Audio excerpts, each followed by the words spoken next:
hal-hal sakit penyakit ataupun masalah persoalan tentang ekonomi, finansial dan lain sebagainya. Jangan takut saudara. Semua itu kita hidup di dunia terjadi. Tetapi bagi kita yang percaya Tuhan tidak pernah ingkar janji. Kalau dia saja bisa rela mati bagi saya dan saudara di atas kayu salib, kenapa dia tidak bisa menolong saya dan saudara? Kalau dia saja bisa rela mati bagi saya dan saudara, kenapa dia tidak bisa menolong saya dan saudara? Haleluya.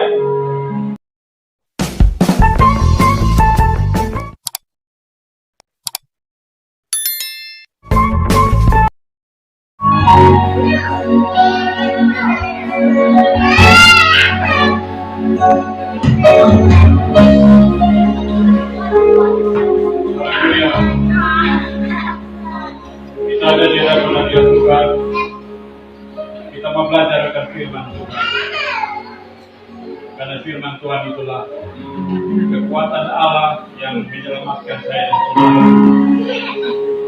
Firman Tuhan itulah Allah yang telah menjadi manusia, yaitu firman yang hidup, Yesus Kristus Tuhan kita.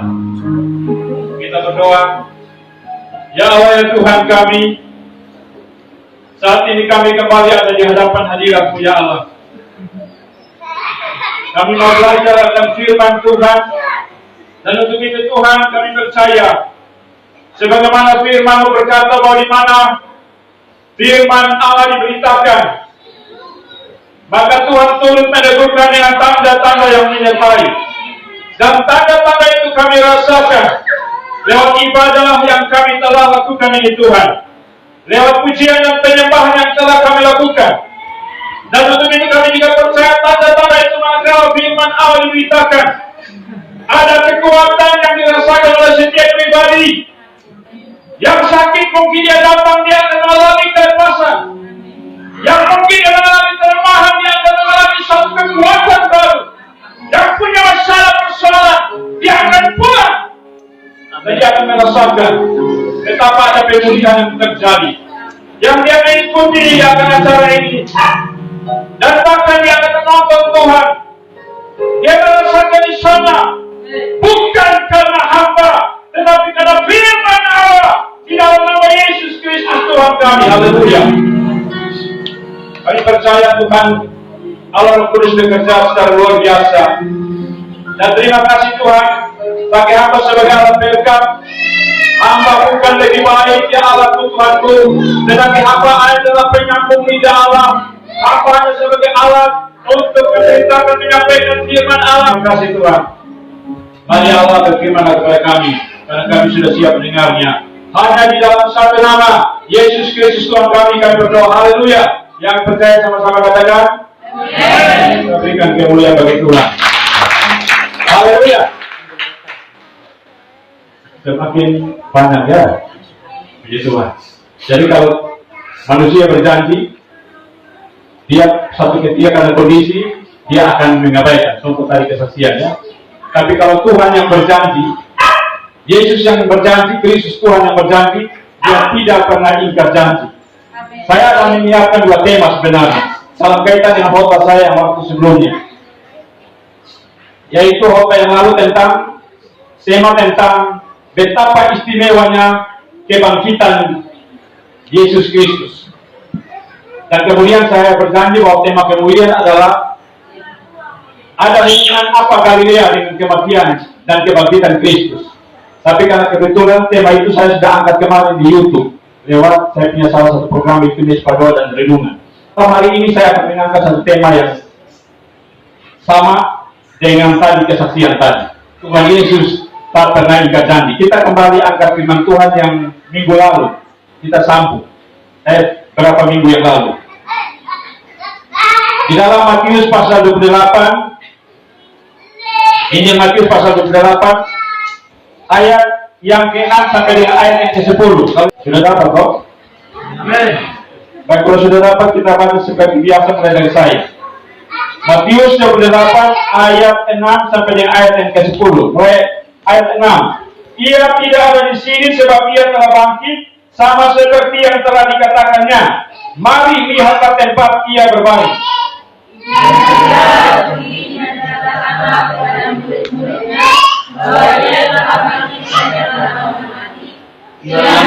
pulang ke Galilea, di sana kamu akan melihat dia. Sesungguhnya aku telah mengatakannya kepadamu. Mereka segera pergi dari kubur itu dengan takut dan dengan sukacita yang besar, dan berlari cepat-cepat untuk memberitahukan kepada murid-murid Yesus. Tiba-tiba Yesus berjumpa dengan mereka dan berkata, "Salam bagi." Mereka mendekatinya, Maka kata Yesus kepada mereka, "Jangan takut, pergi dan katakanlah kepada saudara-saudaraku supaya mereka pergi ke Galilea, dan di sana mereka akan melihat aku." Saudara, kesimpulan tadi saya berikan tema. Tuhan Yesus Kristus tidak pernah ingkar janji. Yang tadi kita lihat ikuti kesaksian, toh.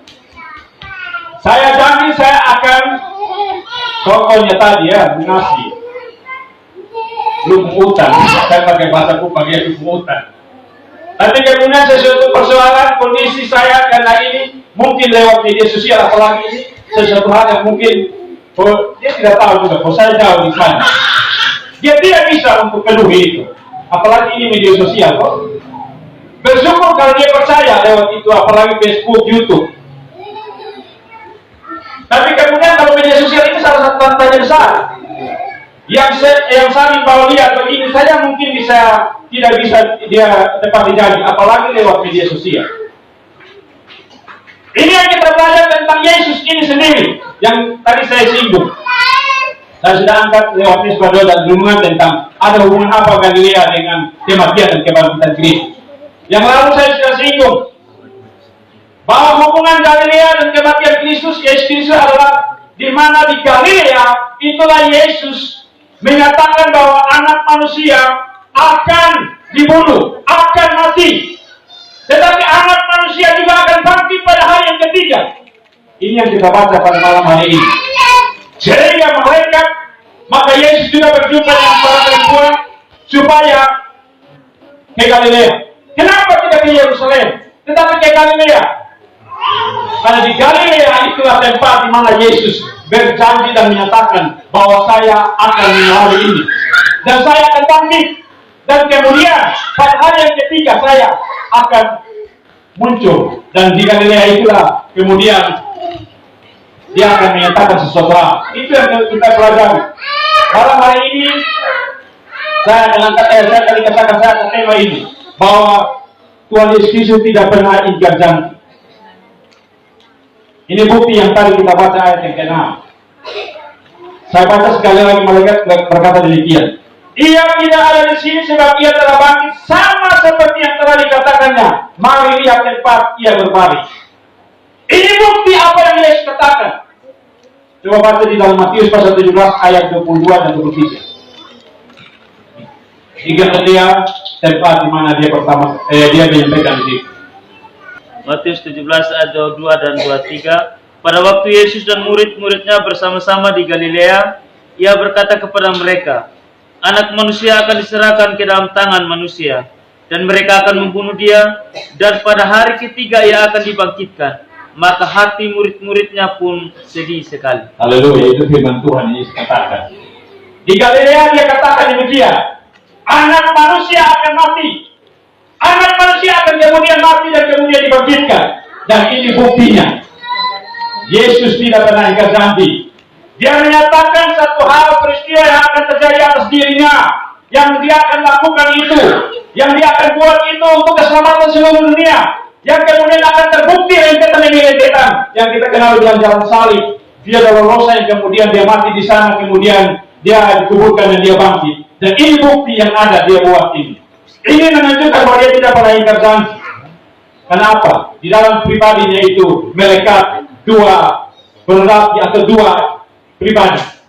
Yang satu insani sebagai manusia, Yesus yang menjalani kesengsaraan penderitaan mati di atas kayu salib dan dikuburkan. Tapi yang di satu sisi satu pribadi adalah Allah itu sendiri. Sehingga pada saat orang bilang begini, kok orang Allahnya orang Kristen, Tuhannya orang Kristen itu bisa mati? Tidak. Tuhan tidak pernah mati. Yang mati adalah manusia Yesus. Yang mati adalah manusia tubuh seperti saya ini. Allah itu hidup kekal selama-lamanya. Tuhan tidak mati. Pada waktu dia disalib, dia cambuk disalib dan lain sebagainya sampai mati, itu adalah manusia Yesus. Tetapi Allah hidup kekal. Allah tidak bisa mati. Ini yang kemudian dibuktikan. Malaikat turun tangan. Lalu kan saya sudah bilang, toh, betapa istimewanya kebangkitan Kristus oleh karena apa? Dari surga turun tangan. Sampaikan kepada dunia dan menegaskan kepada orang-orang para murid bahwa apa? Inilah dia Yesus Kristus Tuhan yang kamu percaya selama ini, yang disalibkan. Ini dia. Dia tidak ada di sini dan dia sudah bangkit. Malaikat turun tangan. Salah satu bentuk keistimewaan. Tidak ada satupun di dunia ini manusia siapa yang kemudian datang turun surga untuk menyatakan bahwa ini dia. Tidak. Hanya Yesus. Mereka turun tangan diutus untuk kemudian menyaksikan. Kenapa? Mereka tidak dirinya itu Allah, Tuhan itu sendiri. Ini yang membuktikan bahwa Tuhan tidak pernah ingkar janji. Di sini kita dapat. Yang kemudian kita baca juga yang kemudian nanti di Galilea. Disitulah Tuhan kembali menyatakan dirinya sebagai Tuhan sampai milik kuasa. Dan kemudian dia itu yang kemudian menyatakan bahwa ketahuilah aku senantiasa menyertai kamu sampai kepada akhir zaman. Itu tanda bukti bahwa dia tidak pernah ingkar janji. Coba kita baca di dalam Matius 28 ayat 16 sampai dengan ayat yang ke-20. Ini ada kait-mengait dengan khotbah atau renungan sebelumnya. Dan ke-11 murid itu berangkat ke Galilea, ke bukit yang telah ditunjukkan Yesus kepada mereka. Ketika melihat dia, mereka menyembahnya, tetapi beberapa orang ragu-ragu. Yesus mendekati mereka dan berkata, "Kepadaku telah diberikan segala kuasa di surga dan di bumi. Karena itu pergilah, jadikanlah semua bangsa muridku, dan baptislah mereka dalam nama Bapa dan Anak dan Roh Kudus." Amin. Kalau ayat 16 itu terbukti di situlah di Galilea. Jadi malaikat atau surga turun tangan sampaikan bahwa di Galilea kamu akan berjumpa dengan dia di tempat lain. Kenapa harus di Galilea? Kenapa tidak di Yerusalem? Kenapa tidak di Nazaret tapi di Galilea? Karena Tuhan mau membuktikan bahwa di tempat yang sama dia berjanji, di tempat yang sama dia menyatakan, di tempat itu juga dia akan menyatakan itu. Supaya terbukti bahwa apa dia tidak pernah ingkar janji. Dan saya sudah meminta tahun yang lalu tuh, sahabat Atan sudah pernah dengar cerita yang terus kemudian cerita mengenai jalan. Orang jalan pikabol, berjanji sehidup semati, waktu mau bertemu satu sama yang lain ya. Bertemu kemudian pakai, ini contoh pakai apa? Dari nona dari Mas Nona Lenyong dari Sabu. Kalau yang teman saya yang lalu itu Sabu Raijua ya. Dua jalan sama-sama mau berjanji, misalnya ke Protokol, terantuk karena dia mau cari muka di Nona, dia bilang sayang jalan hati-hati. Tapi kemudian setelah berdua sudah menikah, sudah keribut punya anak 2-3 di tempat yang sama, apakah kemudian diperjanji tetap sama, pasti akan berubah. Dia bilang mata tahu di mana pada saat yang terantuk. Ini menunjukkan bahwa apa? Manusia bisa ingkar janji. Yesus Tuhan tidak pernah ingkar janji. Buktinya dia mengatakan kemudian dia betul dia jalan itu. Mulai dari Taman Getsemani dia berdoa demi untuk keselamatan dunia. Sampai tetesan-tetesan keringat bagaikan darah yang menetes ke atas tanah. Kemudian dia menjalani jalan kesengsaraan mati di atas kayu salib. Dia membuktikan itu. Kemudian yang kemudian berikutnya adalah dia dikuburkan dan kemudian pada hari yang ketiga dia bangkit. Ini perkataan yang dia ucapkan di Galilea. Dan kemudian inilah yang malaikat sampaikan bahwa dia sudah tidak ada di sini. Berjumpa dia dengan kamu di Galilea. Kemudian saudara kekasih Tuhan, ini yang kita dapati di sini betapa sangat luar biasanya Tuhan Yesus Kristus yang berjanji, kemudian dia lakukan, kemudian dia buktikan ini semua di Galilea. Dia buktikan itu semua. Yang tadi saudara mungkin berjanji begini, kita berjanji untuk saya mau cinta dengan Tuhan selama-lamanya. Contohnya begini, saya tidak mau mencontoh lain. Untuk saya setia, contoh saya sendiri. Saya tahun 92 pada waktu mulai kenal persekutuan doa di Kota Kupang 92 sekitar bulan 25 Maret 92. Kemudian saya berjanji untuk cinta Tuhan setia sampai mati dalam wadah pelayanan seperti ini. Dan saat malam ini saya masih berdiri, sudah lewat bulan Maret, berarti sudah 30 tahun berada di wilayah pelayanan persekutuan doa. Saya bersyukur, merinding oleh karena apa? Itulah cinta kasih Tuhan. Orang berjanji saya setia menjawab seperti Petrus. Oh Tuhan, engkau mati, saya juga akan mati. Engkau disalibkan, saya juga disalibkan. Tapi kemudian apa? Pada saat ada masalah, maka menghindar jauh. Ini tipe orang yang kemudian dia tidak akan ingkar janji. Bukan pengikut Kristus. Pengikut Kristus adalah dia mau setia sampai mati. Tapi bersyukur saudara kekasih Tuhan, tidak seperti Yudas yang kemudian dia menjual Yesus. Tapi dia tidak kembali.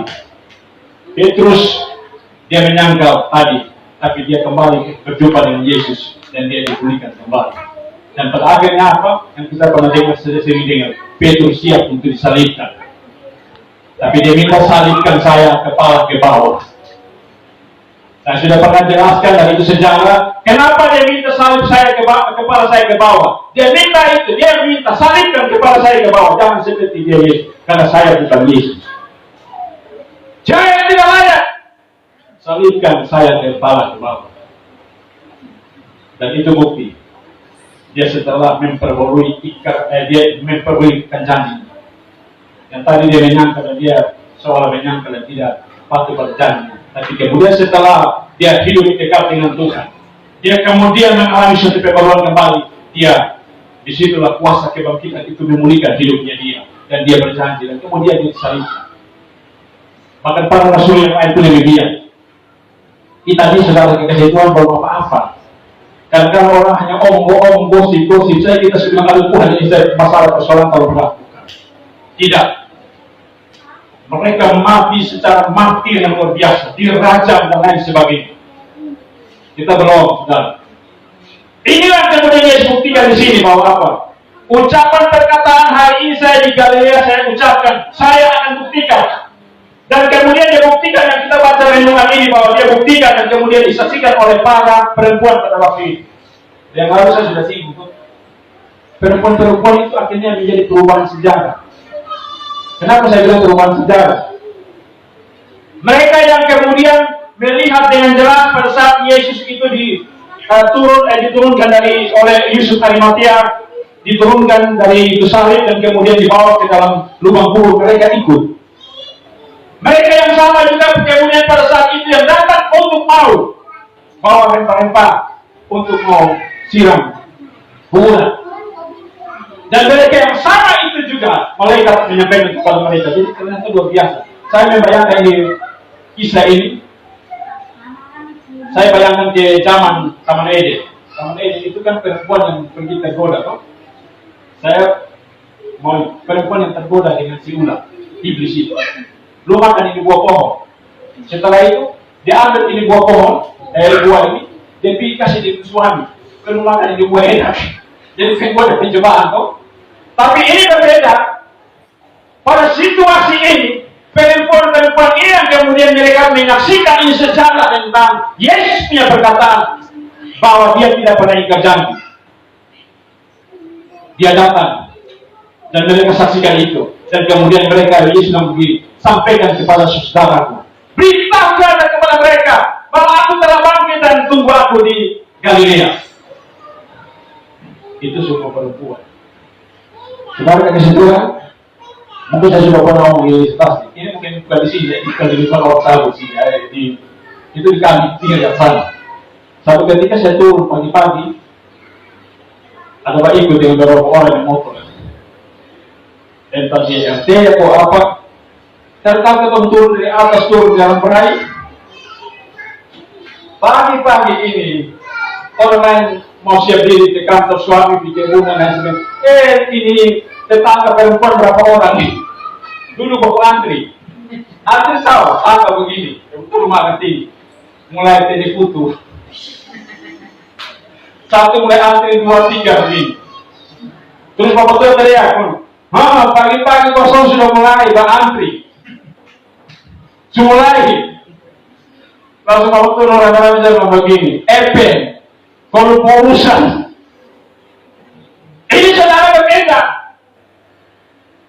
Mereka ingin tahu bahwa ini satu hal apa yang Yesus katakan, mereka mau melihat betul dan mereka mau menyampaikan kepada dunia bahwa Yesus itu tidak pernah ingkar janji, tidak seperti yang tadi contoh itu, yang tadi yang bilang di jalan raya. Tidak, mereka mendengarkan, mereka melihat, mereka menyaksikan. Sampaikanlah kepada saudaraku, aku telah bangkit, dan mereka itu sampaikan apa yang dia ucapkan, Yesus yang disalibkan itu betul.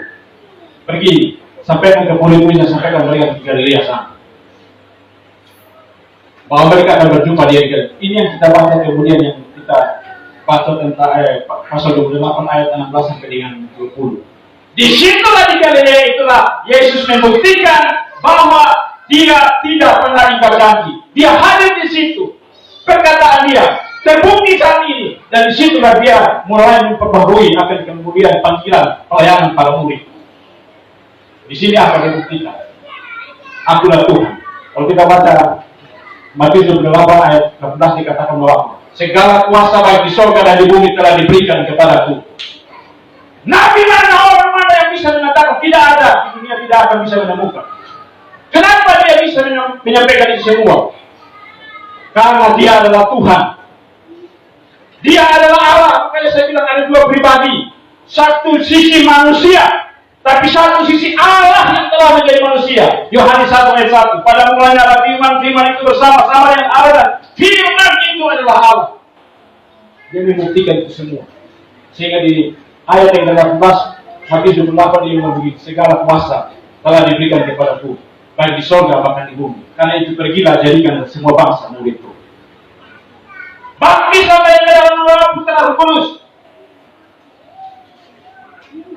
Saudara, kalau saya mengenai baptis begini, sesuatu hal yang sangat menjadi perdebatan.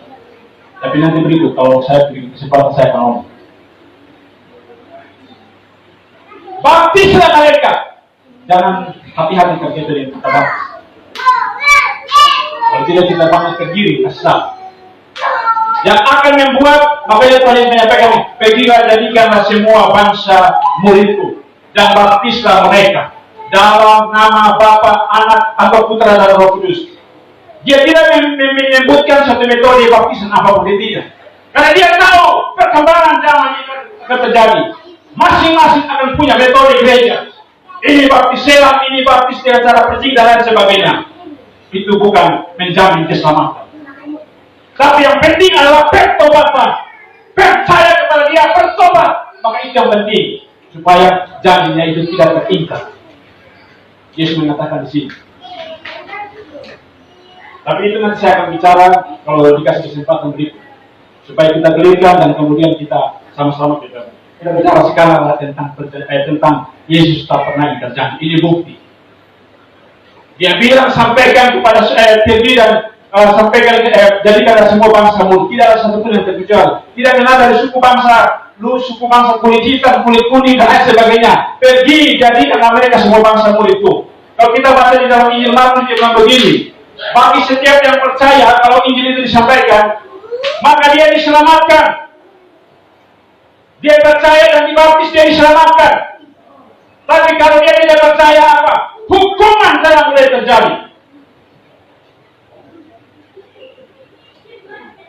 Itu yang kemudian dia ini yang kemudian yang kita lihat pada waktu perjanjian kembali dia buat di Galilea. Dia menyatakan kalau ada banyak kisah, kan masing-masing tulisan Alkitab ini punya satu masing-masing cara menulisnya. Maka kemudian kalau kita lihat Dr. Lukas dia punya dia punya satu pendalamannya lebih jauh lagi.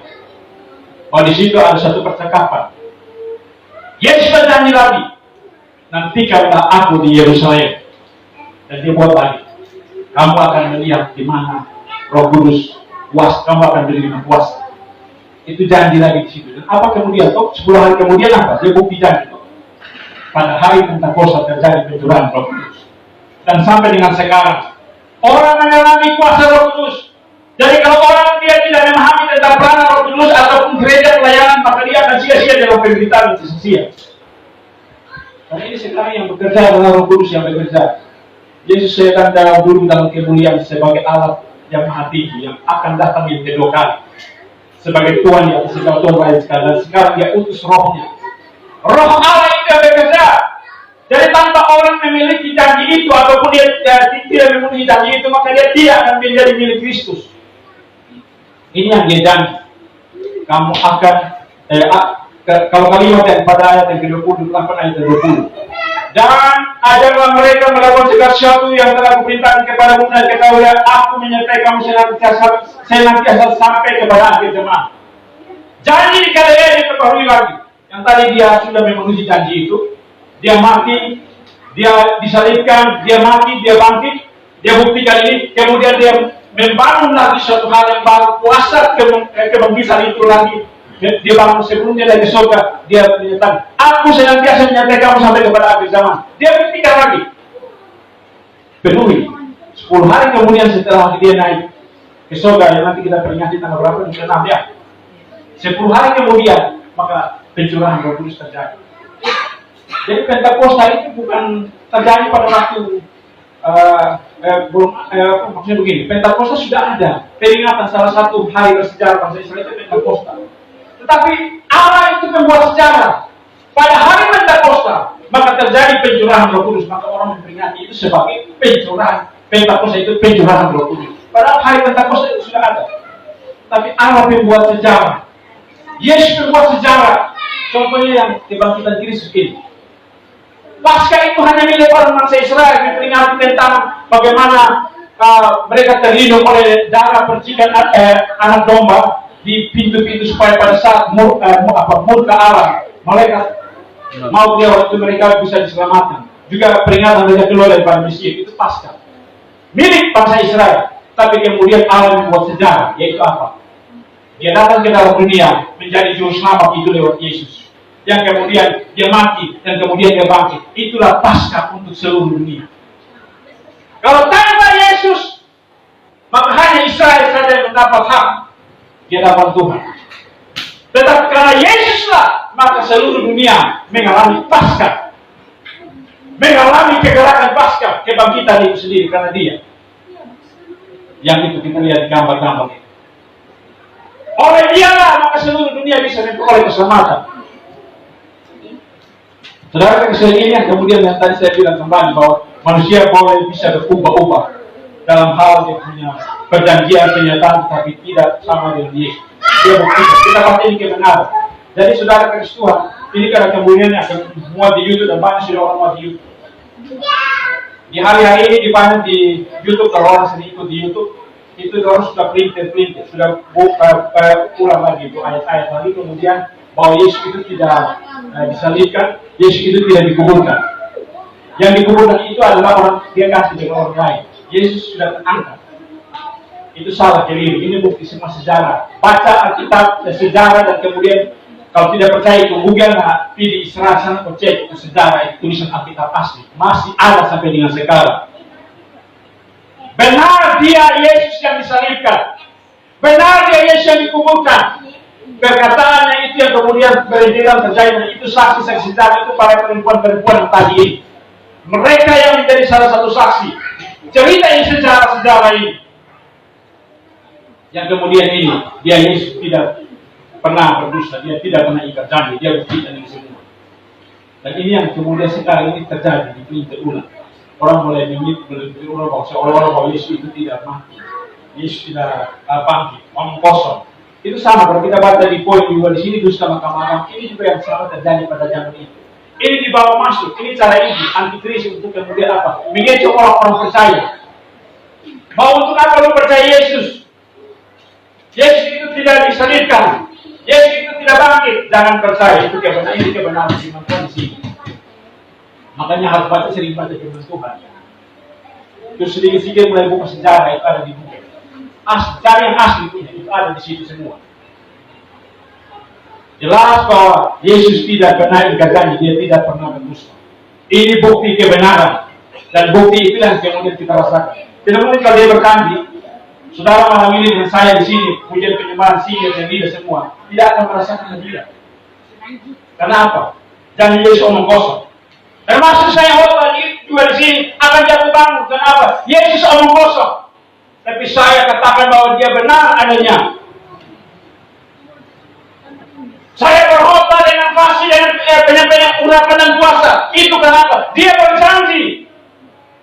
Bagi setiap yang percaya, bagi setiap yang mau bertobat, bagi setiap yang menonton firman Tuhan. Dan dia buktikan itu kepada para murid pada waktu itu, yang kemudian berestafet seluruh sampai ke ini. Dia datang kedua kali, dia membuktikan, dan dia akan membuktikan kembali lagi datang yang kedua kali. Orang masih ragu-ragu percaya firman, termasuk orang Kristen juga pasti akan masih ragu. Betul, posisinya Yesus yang datang. Ingat, satu ketika dia akan datang yang kedua kali. Cepat atau lambat dia akan datang yang kedua kali. Dia akan buktikan kembali. Kisah para Rasul pasal pertama ayat yang 11, malaikat bilang begini. Rasul lihat apa? Saya pakai bahasa Kuba. Yesus yang terangkat ke surga, terangkat ke langit seperti ini, dia akan turun dengan cara yang sama. Malaikat ngomong di waktu di kuburan, malaikat juga ngomong pada saat Yesus menaik.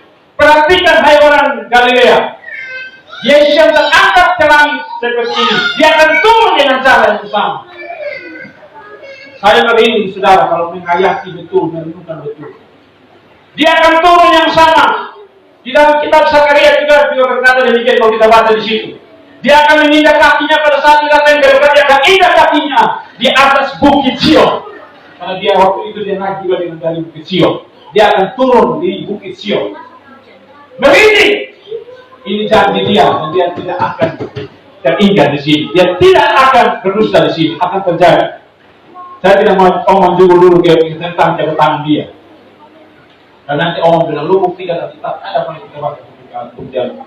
Tapi saya mau bukti nyata adalah saya dan saudara bisa merasakan urapan dan kuasa Roh Kudus itu janji Tuhan.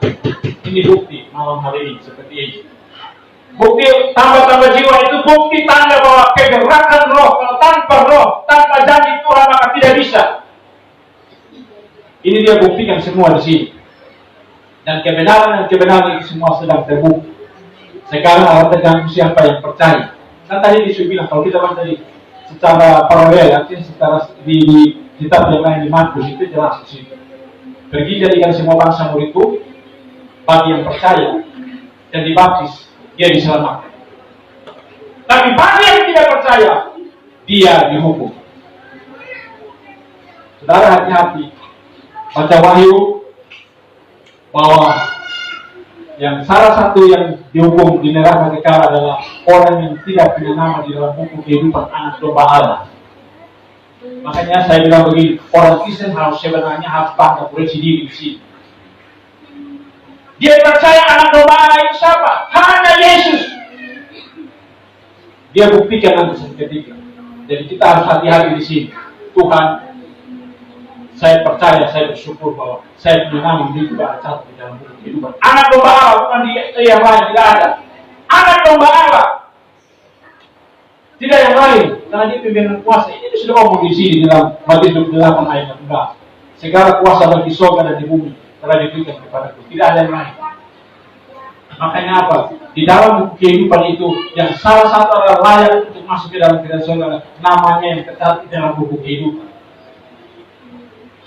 Buku kehidupan siapa? Anak domba Allah. Makanya harus percaya kepada anak domba Allah. Anak domba Allah siapa? Yesus, Tuhan itu sendiri. Dia adalah Tuhan satu-satunya Allah, dan dia adalah juga manusia yang datang ke dalam dunia. Dan saudara Kristen, saya tidak akan berbicara lebih jauh karena waktu. Tapi yang penting di sini bahwa kita belajar, Yesus itu tidak pernah ingkar janji. Manusia boleh berubah. Saya boleh berjanji saat ini setia sampai mati, tapi saya bisa berubah satu ketika. Oleh karena situasi dan kondisi. Mungkin persoalan masalah, mungkin karena saya punya jabatan baru, tapi saya lupa diri. Hati-hati di sini. Ini kita sedang menuju kepada suatu masa yang di satu ketika pintu rahmat Allah akan ditutup. Penggenapan firman akan terjadi. Kalau pintu rahmat Allah ditutup, maka saya dan saudara untuk meraih susah. Makanya jangan main-main dengan segala panggilan dan pelayanan. Tuhan punya rencana yang lebih besar. Kalau kita ada di sini, percaya bahwa namamu dan nama saya sudah ada di dalam buku kehidupan itu sendiri. Sejak apa? Sejak apa di situ Abu Wahyu bilang? Sejak dunia ini diciptakan. Sudah ada lagu nama saya dan jangan hari ini bilang, oh saya baru mulai muji. Tidak, Tuhan sudah buku nama sudah ada di catatan. Jadi ada syukur. Dan kemudian yang saya mau katakan, jangan lupa kata lupa budi. Ada sesuatu hal lupa, bukan berarti persekutuan Tuhan ini kemudian menjamin keselamatan, tidak. Ini hanya wadah untuk supaya saya dan saudara dibentuk di sini. Bukan berarti orang di luar sana itu tidak persekutuan Tuhan dia tidak selamat, tidak, bukan. Ini wadah yang dibentuk. Salah satu wadah yang dibentuk. Tapi yang saya mau katakan begini, kalau sudah ambil satu sikap komitmen untuk melayani itu adalah persekutuan, layani dari tempat ini sampai mati. Bila terus sampai mati. Saya juga begitu, mati. Dan saya juga ngomong sama istri sama anak-anak saya, terakhir saya ngomong, saya bilang begini. Saya melayani, satu ketika misalnya katakanlah begini, orang tembak saya siap. Anak saya nonton dan sakit, ini saya ngomong di sini. Dia sampai menangis, kok bisa begitu? Ya itu resiko pelayanan sebagai seorang penginjil. Satu ketika orang tanya saya, takut kenal, lu melayani Tuhan, siap. Saya ngomong sama mereka, kenapa? Para rasul telah membuktikan itu. Kenapa saya tidak bisa? Dia cinta saya kepada Tuhan. Itu yang harus kita tanamkan. Makanya saya berdoa. Terakhir saya berdoa di depan istri anak saya. Tuhan berikan saya roh mahir. Roh mahir itu apa? Roh yang siap mati. Demi Kristus Tuhan saya. Karena dialah satu-satunya juru selamat. Supaya jiwa-jiwa itu diselamatkan, dimenangkan. Supaya percaya. Genaplah firman Tuhan. Jadikanlah semua bangsa-Mu itu. Kita berikan kemuliaan bagi Tuhan. Dan kita ada di hadapan hadirat Tuhan. Saudara kekasih Tuhan, kita sudah berikrar janji bahwa Tuhan apapun saya setia dan sampai mati. Cinta Yesus selamanya. Maka salah satu adalah wadah ini sebagai bentuk saya dan saudara. Untuk supaya setia sampai mati seperti Yesus. Melayani Tuhan. Takut terhadap yang namanya beban persoalan kejahatan kehidupan. Jangan takut terhadap apapun yang menyangkut hal-hal sakit penyakit ataupun masalah persoalan tentang ekonomi, finansial dan lain sebagainya. Jangan takut saudara. Semua itu kita hidup di dunia terjadi. Tetapi bagi kita yang percaya Tuhan tidak pernah ingkar janji. Kalau dia saja bisa rela mati bagi saya dan saudara di atas kayu salib. Kenapa dia tidak bisa menolong saya dan saudara? Kalau dia saja bisa rela mati bagi saya dan saudara, kenapa dia tidak bisa menolong saya dan saudara? Haleluya. Maka itu saudara, jangan kita pernah ingkar janji. Saya berjanji untuk saya setia, taat dan setia seperti apa yang Tuhan Yesus telah buat. Taat dan setia sampai mati di atas kayu salib. Dan dia telah buktikan dalam kematian dan kebangkitannya. Dan dia juga telah berjanji untuk mencurahkan Roh Kudus, dan terbukti bahwa gereja Tuhan mengalami urapan otoritas Roh Kudus. Itu karena luar biasanya janjinya Tuhan tidak pernah teringkar. Haleluya. Haleluya. Kita sambil diiring oleh musik. Semua cinta Yesus. Kita mau terus merenungkan kasih Tuhan. Betapa Tuhan Yesus itu contoh yang baik bagi saya dan saudara. Sebagai manusia dia tidak pernah ingkar janji. Dia tidak pernah berdusta. Dia menetapkan di Galilea. Dia kembali kepada Galilea. Menunjukkan kembali, menegaskan kembali janjinya. Membuktikan dan menjadikan yang lebih dahsyat, yaitu Roh Kudus tercurah ke dalam dunia. Roh Kudus diberikan kepada saya dan saudara. Dicurahkan di masa akhir zaman ini bagi saya dan saudara. Haleluya. Mungkin saat ini saya dan saudara punya beban persoalan yang mungkin secara manusia saudara ini tidak bisa. Percaya, Yesus Tuhan lebih daripada sanggup memulihkan saya dan saudara. Mungkin ada beban-beban persoalan sakit penyakit yang selama ini sudah melalui jalan penyembuhan, pelayanan, doa dan lain-lain. Mungkin tidak bisa. Percaya di dalam nama Yesus bahwa Tuhan sanggup memulihkan saya dan saudara. Dia menyembuhkan saya dan saudara. Mungkin saudara punya pergumulan tentang beban pribadi, rumah tangga dan beban pekerjaan dan lain sebagainya. Percaya pada Yesus Tuhan lebih daripada sanggup. Kalau dia saja rela mati di atas kayu salib, maka dia juga bisa melakukan lebih daripada itu. Mengorbankan darahnya itu terlalu mahal bagi saya dan saudara. Yang penting bagaimana kita hidup menurut firman-Nya. Percaya akan Dia sebagai Tuhan sampai jujur selamat. Hidup dalam pertobatan, hidup dalam pujian, doa dan penyembahan. Melakukan firman-Nya, hidup dalam membaca firman Tuhan. Bangun pesta-pesta pribadi, pesta keluarga. Di dalam wadah seperti ini, kita akan terus menikmati pesta dan anugerah Tuhan. Haleluya. Haleluya.